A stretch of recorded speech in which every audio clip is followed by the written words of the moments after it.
Assalomu alaykum hurmatli obunachilar. Mana bizga kir mashina LG 3 avtomat. Mana Podostovini tozalashimiz kerak. İçi sas yopti. Kir yuzi sassiq qolibdi dedilar. Mana kir mashinamizda ichi.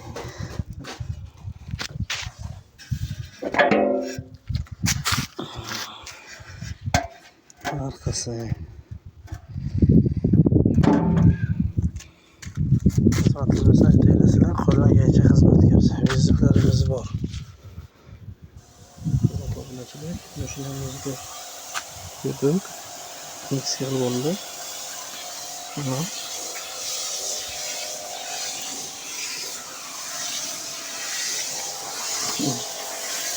Xizmatlarda pastdagi nomerga telefon qilaverasizlar. Qo'ldan kelgancha xizmat ko'rsatadi. Hozir kelamiz. Vizitlar bor. Samarqand Urgut bo'ylari.